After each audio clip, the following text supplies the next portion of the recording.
Microsoft word কোর্সের আমরা একেবারে শেষ পর্বের দিকে চলে আসতেছি। এরপরে আরেকটা পর্ব থাকবে শুধু আমাদের। এই পর্বে আমরা জানবো হচ্ছে পেজ লেআউট খুবই ইম্পোর্টেন্ট। আমরা যখন কোনো একটা ডকুমেন্ট তৈরি করছি, তৈরি করার পরে প্রিন্ট করতে যাব, এক্ষেত্রে আমাদের এই কাস্টমাইজেশন গুলা করার প্রয়োজন পড়ে। আমরা যদি এই জায়গা থেকে ভুল করি তাহলে হচ্ছে আমাদের প্রিন্টের ক্ষেত্রে অনেক সমস্যার সম্মুখীন হতে হবে। সেক্ষেত্রে আমরা জিনিসটা করতে পারি এখানে পেজ লেআউট ট্যাবের ভিতরে আছে। আসার পর আমরা দেখতে পাবো মার্জিন অপশন।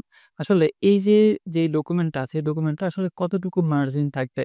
ধরুন আমরা যখন খাতার ভিতরে কোনো কিছু লিখি বা পরীক্ষার খাতায় কিছু লিখি তাহলে আমাদের মার্জিন থাকে একটা যে আমরা এতটুকু জায়গা ফাঁকা রেখে তারপর ওই জায়গা থেকে লেখা শুরু করব। এখানে কিন্তু মার্জিনটা দেয়া থাকে। দেখুন আপনি যদি এখানে দেখা শুরু করেন তাহলে এই সাইড দিয়ে এই পাশে কিছু জায়গা খালি আছে, উপর থেকে কিছু জায়গা খালি আছে এবং রাইটেও কিছু জায়গা খালি আছে। এখন এই জিনিসটা হচ্ছে আপনি কতটুকু রাখতে চান। বর্তমানে আছে হচ্ছে নরমাল। নরমালে হচ্ছে টপে ১ ইঞ্চি, লেফটে ১ ইঞ্চি, বটমে ১ ইঞ্চি, রাইটে ১ ইঞ্চি। এখন আপনি চাচ্ছেন যে না, আমি এত জায়গা ফাঁকা রাখবো না। আমার আরো ১ পেজের ভিতরে আমি অনেকগুলা ডকুমেন্ট দিতে চাই। সেক্ষেত্রে আপনি যেটা করতে পারেন সেটা হচ্ছে 1/2 ইঞ্চি, 1/2 ইঞ্চি করে দিতে পারেন।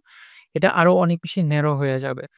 আপনি যদি এটাকে চান যে এই যে দেখুন আরো জায়গা কিন্তু কমে গেছে। আমি চাইলে এখানে আরো অনেকগুলা লেখা লিখতে পারবো। তারপর এখানে আছে মডারেটর, যেমন টপে চাইলে আপনি ১ ইঞ্চি দিতে পারেন। তারপর হচ্ছে বটমে ১ ইঞ্চি, উপরে নিচে ১ ইঞ্চি করে থাকবে। আর আপনি চাইলে লেফটে 1/2 ইঞ্চির চাইতে একটু বেশি এবং রাইটেও 1/2 ইঞ্চির চাইতে একটু বেশি দিতে পারেন। তার পরবর্তীতে আরেকটা আছে যে না, এখানে আপনি দিবেন টপে ১ ইঞ্চি, বটমে ১ ইঞ্চি এবং লেফটে এবং রাইটে ২ ইঞ্চি করে থাকবে। সেক্ষেত্রে আপনি কিন্তু দিতে পারেন। তারপর এখান থেকে আপনার প্রয়োজন অনুযায়ী আপনি কোনটা দিতে চান সেই জিনিসটা সাধারণত নরমাল থাকে।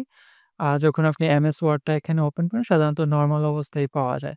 এর পরবর্তীতে আরেকটা খুবই ইম্পোর্টেন্ট জিনিস সেটা হচ্ছে ওরিয়েন্টেশন। ওরিয়েন্টেশন জিনিসটা হচ্ছে যখন আমরা প্রিন্ট করি, প্রিন্টটা কি আসলে পোর্ট্রেট হবে নাকি ল্যান্ডস্কেপ হবে? এখন পোর্ট্রেট অবস্থা আছে মানে উপর নিচে লম্বালম্বিভাবে। আর যদি আমি এটাকে ল্যান্ডস্কেপ করে দেই, সেক্ষেত্রে এটা হবে পাশের দিকে লম্বা। এখন এটাকে কি আপনি পাশের দিকে লম্বালম্বিভাবে রাখতে চাচ্ছেন নাকি পোর্ট্রেট অবস্থায় রাখতে চাচ্ছেন নাকি ল্যান্ডস্কেপ রাখতে চাচ্ছেন সেটা খুবই ইম্পোর্টেন্ট যখন হচ্ছে আপনি প্রিন্ট করবেন। কারণ আপনি ওইভাবেই কিন্তু আপনার পেপারটা দিতে হবে। এর পরবর্তীতে যে জিনিসটা আছে সেটা হচ্ছে সাইজ। আসলে আমরা এই সাইজটা কিভাবে নির্ধারণ করতে পারি? যখন প্রিন্ট করতে যাবো এই সাইজটা নির্ধারণ করতে হয়। আমাদের প্রত্যেকটা পেপারের কিন্তু সাইজ আছে। লেটার সাইজ, তারপর হচ্ছে A4 সাইজ, এখানে A4 সাইজ আছে। আপনার লিগ্যাল সাইজ আছে। লেটার হলে লেটার, লিগ্যাল হলে লিগ্যাল এবং A4 হলে A4। এটা হচ্ছে আপনি যেই পেজের ভিতরে আপনি প্রিন্ট করতে চাচ্ছেন, ওই জিনিসটা হচ্ছে আপনাকে সিলেক্ট করতে হবে। যদি লেটার সাইজ হয় আপনার পেপারের, সেক্ষেত্রে আপনাকে লেটার সিলেক্ট করতে হবে। আর যদি লিগ্যাল হয় তাহলে লিগ্যাল, আর যদি A4 হয় তাহলে A4। বেশিরভাগ সময় A4 এ হচ্ছে আপনার প্রিন্টটা করা হয়। সেক্ষেত্রে বেশিরভাগ সময় হচ্ছে আমাদেরকে এখানে সাইজে এসে A4 এ সিলেক্ট করে দিলে কিন্তু A4 সাইজ হয়ে গেলে এখন যখন আমরা প্রিন্ট করব, সেক্ষেত্রে এটা A4 সাইজ পেপার দিলে কিন্তু ওই A4 সাইজ পেপারের ভিতরে হচ্ছে আপনার জিনিসটা চলে আসবে। এরপর হচ্ছে কলাম। কলাম জিনিসটা হচ্ছে এখানে আমি যদি এই টেক্সটটাকে সিলেক্ট করি তাহলে এটাকে আমি কয় কলামে দেখতে চাই, যেমন এখানে আছে 1 কলাম, আমি যদি 2 কলামে ক্লিক করি তাহলে ২ টা কলামে চলে আসে। এবার আমি যদি এটাকে ৩ কলামে করতে চাই তাহলে ৩ কলাম হয়ে গেল। এবার যদি আমি এটাকে আপনার কলাম থেকে যদি আ লেফট, রাইট বা 3 কলাম পর্যন্ত করা যায়, অত বেশি না করলে হয়। বিভিন্ন ক্ষেত্রে এই জিনিসটা আমাদের করার প্রয়োজন পড়তে পারে। সে ১ কলামে থাকবে, ২ কলামে থাকবে এবং ৩ কলামে থাকবে। অনেক সময় এই জিনিসটা করার প্রয়োজন পড়ে, সেক্ষেত্রে আমরা এই জিনিসটা করতে পারি। পেজ ব্রেক এবং লাইন নাম্বার। লাইন নাম্বার জিনিসটা হচ্ছে আমরা যদি এগুলোকে সিলেক্ট করি, সিলেক্ট করার পরে লাইন নাম্বার অপশনে চলে যাই তাহলে হচ্ছে আমরা এখান থেকে লাইন নাম্বার দিতে পারবো কন্টিনিউয়াস। তাহলে উপর থেকে নিচ পর্যন্ত যতগুলা লাইন আছে প্রত্যেকটা লাইন কিন্তু এখানে এড হয়ে গেছে ১ থেকে শুরু করে। অনেক সময় হয়তো প্রয়োজন হতে পারে যে কতগুলা লাইন আছে সেই জিনিসটা দেখতে চাই, সেক্ষেত্রে আমরা এখান থেকে লাইনটা নিতে পারবো। আর প্যারাগ্রাফের ভিতর থেকে এই যে এখানে আমরা প্যারাগ্রাফ অপশনটা দেখছি যে আসলে আপনার স্পেসিংটা কতটুকু থাকবে সেই জিনিসটা এখানেতে আছে এবং পজিশন অর আপটেক্স, আ ব্রিং ফরওয়ার্ড অথবা সেন্ড ব্যাকওয়ার্ড এই জিনিসগুলা সেম আগের মতোই। আর হচ্ছে সিলেকশন প্যানেল, এখানে যদি আপনার অনেকগুলা মাল্টিপল ইকুইপমেন্ট থাকে এই জিনিসগুলা সিলেকশন প্যানেল থেকে আপনার ধরে সিলেকশন করতে পারেন। যেমন A রেক্টেঙ্গেল সিলেক্ট করি তাহলে A রেক্টেঙ্গেল সিলেক্ট হইছে। রাউন্ডেড রেক্টেঙ্গেল তাহলে হচ্ছে রাউন্ডেড রেক্টেঙ্গেল সিলেক্ট হইছে। রাইট এরো 3 তাহলে হচ্ছে এটা আর হচ্ছে 5 পয়েন্ট স্টার এটা সিলেক্ট হইছে। এই জিনিসগুলা সিলেক্ট করার জন্য হচ্ছে আপনার এই সিলেকশন প্যানেল এছাড়াও কিন্তু আপনি চাইলে এটাকে এভাবে সিলেক্ট করতে পারেন। যদি একটা নিচে একটা থাকে কোনো ক্ষেত্রে, সেক্ষেত্রে আপনি চাইলে এটাকে এই সিলেকশন অপশন থেকে সিলেক্ট করতে পারবেন। এরপরে আমাদেরকে চলে যেতে হবে রিভিউ অপশনে। রিভিউ অপশনে যদি আসি তাহলে স্পেলিং এন্ড গ্রামার চেক এই অপশনটা আছে। যদি আমরা আমাদের এই ডকুমেন্টের ভিতরে কোনো জায়গায় স্পেলিং এন্ড গ্রামার আ কোনো ভুল করে থাকি তাহলে সেই জিনিসটা দেখাবে। আমি যদি নিচে চলে যাই, যদি এখানে কোনো ভুল থাকতো গ্রামাটিক্যাল অথবা হচ্ছে আমাদের স্পেলিং কোনো লেখা লিখতে গিয়ে ভুল হয়েছে, সেক্ষেত্রে আমরা এই জিনিসটাকে এখান থেকে ঠিক করতে পারবো। দেখুন এই যে রেড কালার দেখাইতেছে, এখানে জাস্ট আমরা একটা জিনিস বের করেছি। এই জায়গায় মাউসের কার্সরটা আমরা রেখে আমরা যদি এখানে চলে যাই, যাওয়ার পরে দেখতে পাচ্ছি ডকুমেন্ট এটাকে কাউন্ট করছে। ডকুমেন্টের DO সি বাদ দিয়া ইউ লিখছি এবং অটোমেটিক্যালি আমাদেরকে এখানে দেখাইতেছে। আমরা চেঞ্জ এ ক্লিক করে দিলে দেখেন আ নতুনটা চলে আসছে এবং আমাদেরকে বলতেছে you are good to go, আমাদের কোনো গ্রামার মিস্টেক নাই। এরপরে এখানে আছে রিডিং এর এখানে যদি আমি ইটা কেটে দেই, মানে টাইপিং করতে যাওয়া দেখা গেছে যে আমরা লিখি নাই। সেক্ষেত্রে এখানে রেড চিহ্ন দেওয়া আছে। আমি যখন এখানে মাউসের কার্সরটা রেখে এই জায়গায় চলে যাব, তখন আমরা দেখতে পারবো যে এখানে অনেকগুলা দেখাইতেছে রেটিং, রিডিং কোন জিনিসটা হয় সেটা আমরা এখান থেকে সিলেক্ট করে দিয়ে চেঞ্জ এ ক্লিক করে দিব। তখন হচ্ছে এটা এখান থেকে চেঞ্জ হয়ে গেল। তার পরবর্তীতে আছে থেসোরাস অপশন। এই অপশনটা খুবই ইম্পোর্টেন্ট। সেই ইম্পোর্টেন্ট জিনিসটা হচ্ছে আমরা যদি কোনো একটা লেখার বা কোনো একটা শব্দের আমরা হচ্ছে আরো সিনোনিম খুঁজতে চাই। যেমন রিডিং এর আরো কি হইতে পারে? রিডিং এর কিন্তু এগুলা হইতে পারে। স্পিকিং থেকে শুরু করে এগুলো। আমি যদি এই অপশনটাকে চেঞ্জ করে যদি নিউ দেই, নিউ শব্দটাকে এখানে বসায়া দেই, তাহলে আমি দেখতে পারবো এবং সার্চ এ ক্লিক করি। তাহলে দেখতে পাচ্ছি ফ্রেশ, মানে নিউর যেই সিনোনিম গুলো আছে ওই জিনিসগুলা। ফ্রেশ এর সাথে আমরা পরিচিত এবং অরিজিনাল, আপনার হচ্ছে নিউ, অরিজিনাল কিন্তু আপনার হচ্ছে নিউ এবং নিউ মানে নতুন, অরিজিনাল মানেও কিন্তু নতুনের মতোই বোঝায়। উম আপনার হচ্ছে ফ্রেশ দিয়ে যে জিনিসটা বোঝানো হয়, নিউ দিয়ে একই জিনিস বোঝানো হয় সিনোনিম, বাট হয়তো শব্দের অর্থের পার্থক্য হইতে পারে। হয়তো আপনি বুঝতে পারছেন যে একটা শব্দের আরো অনেকগুলা সিনোনিম থাকে। সেই সিনোনিম গুলা খুঁজে বের করার জন্য থেসোরাস অপশনের ব্যবহার করা হয়। দেন এটাকে আমরা ক্লোজ করে দেই। সেকশনগুলাকে আমরা এখান থেকে ক্লোজ করে দিলে কিন্তু ক্লোজ হয়ে গেল। ট্রান্সলেট, এই আমি যেই ভার্সনটা ব্যবহার করতেছি এই ভার্সনে ট্রান্সলেট করা যায় না। আপনি চাইলে ইংলিশ যদি দেন সেক্ষেত্রে আপনি বাংলায় ট্রান্সলেট করতে পারেন অথবা হিন্দিতে ট্রান্সলেট করতে পারেন। ল্যাঙ্গুয়েজ এটাও এখানে নেই। কমেন্ট আমরা দেখছিলাম। এখানে আর তেমন কিছু আমাদের গুরুত্বপূর্ণ নেই। এরপর আমরা চলে যাব ভিউ অপশনে। ভিউ অপশনটা একটু গুরুত্বপূর্ণ। এখানে হচ্ছে আমরা কিভাবে আমাদের এই যে ডকুমেন্ট আছে এই জিনিসটা দেখতে চাই। এখন হচ্ছে প্রিন্ট লেআউট। তার মানে হচ্ছে আমরা এখন এডিট করতে পারবো, পড়তে পারবো, সবকিছু করতে পারবো। রিড মোড শুধু আমরা পড়তে পারবো। আর ওয়েব লেআউট ওয়েবসাইটের ভিতরে যেভাবে দেখা যায় ওইভাবে দেখা যাবে। এই জিনিসটা চাইলে আমরা এখান থেকেও করতে পারি যে নিচে এখানে দেয়া আছে রিড মোড, তারপর হচ্ছে প্রিন্ট লেআউট, তারপর হচ্ছে আপনার ওয়েব লেআউট এবং এখানে আছে জুম অপশন। এই জুম অপশনের মাধ্যমে আমরা জুম ইন এবং জুম আউট করতে পারি।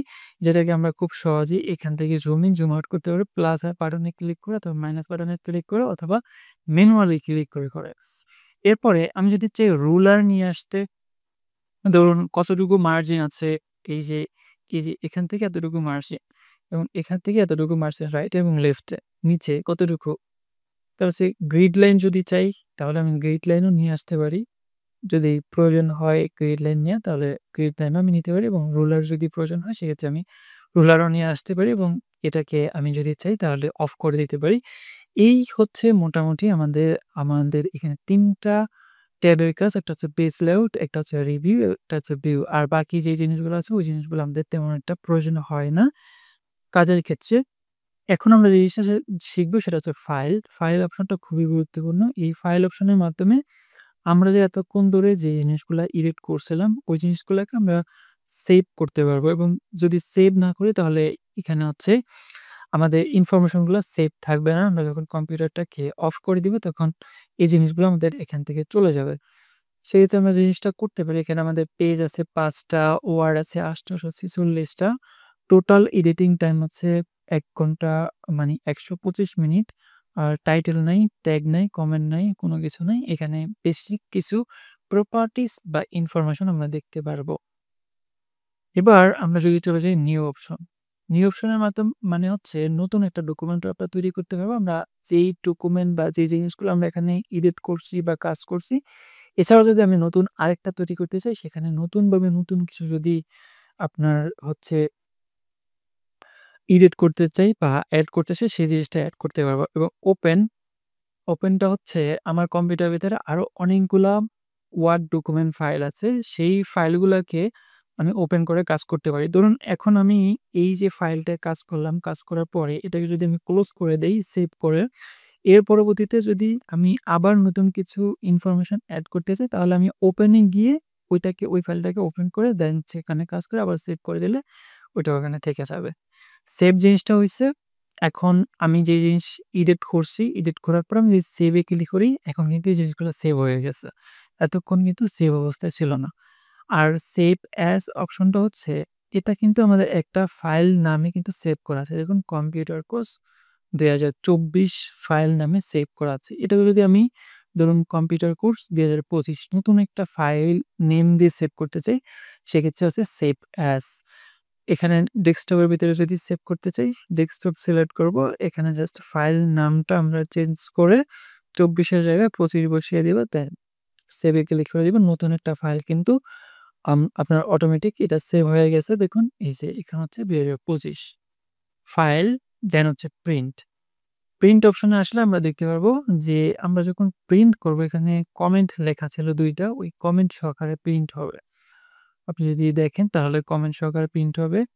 প্রথমত হচ্ছে আমাদের প্রিন্টার সিলেক্ট করতে হবে অ্যান্ড দেন এখানে তো আমাদের ৫ টা পেজ আছে। ৫ টা পেজের ভিতরে কোন পেজটা আমরা প্রিন্ট করতে চাই সেটা আমরা এখানে দেব।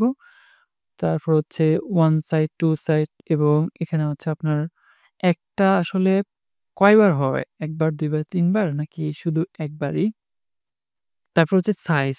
আমরা যে জিনিসগুলা এই যে এর কিছুক্ষণ আগেই শিখছিলাম, সেই সাইজ কিন্তু এখান থেকেও চেঞ্জ করা যায়। A4 সাইজ, লিগ্যাল তারপর হচ্ছে লেটার A4 দেয়া আছে।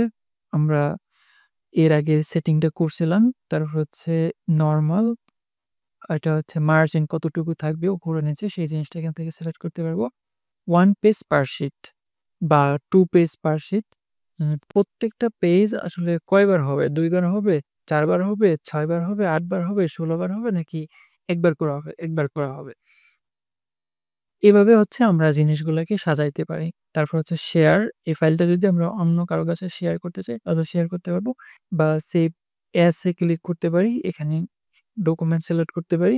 এখন আমি যদি চাই এটাকে ডক্স ফাইল হিসেবে সেভ করতে, তাহলে ডক্স ফাইল হিসেবে সেভ করতে পারি, অথবা চাইলে আমি ফাইল টাইপও কিন্তু চেঞ্জ করতে পারি। পিডিএফ দিতে পারি। তারপর হচ্ছে আ এক্সএমএল দিতে পারি। এখানে হচ্ছে ওয়ার্ড ডকুমেন্ট, ডক্স অথবা হচ্ছে পিডিএফ, এই ২ টাই সেভ করা যায় বা ২ টাই ভালো হয়। আজকের এই ভিডিও মোটামুটি আমরা এখান থেকে ফাইল থেকে শুরু করে একেবারে রিভিউ পর্যন্ত যেই জিনিসগুলা আমাদের জানা দরকার এবং খুবই ইম্পোর্টেন্ট, ওই জিনিসগুলো আমরা জেনে ফেলেছি। এবং পরবর্তী ভিডিওটা হবে শেষ ভিডিও, যেই ভিডিওতে আমরা খুবই ইম্পোর্টেন্ট কিছু বিষয় নিয়ে আলোচনা করব। আপনার সিভি, রেজুমি বা আ আপনার হচ্ছে রেজাল্ট শিট বা হচ্ছে বিভিন্ন ইনফরমেশন কিভাবে আপনি সুন্দর করে সাজাইতে পারেন বা কি কাজ করতে পারেন এই এমএস ওয়ার্ড ব্যবহার করে, সেই জিনিসটা আমরা জানার চেষ্টা করব। দেখা হবে আমাদের এমএস ওয়ার্ড কোর্সের শেষের ভিডিওতে।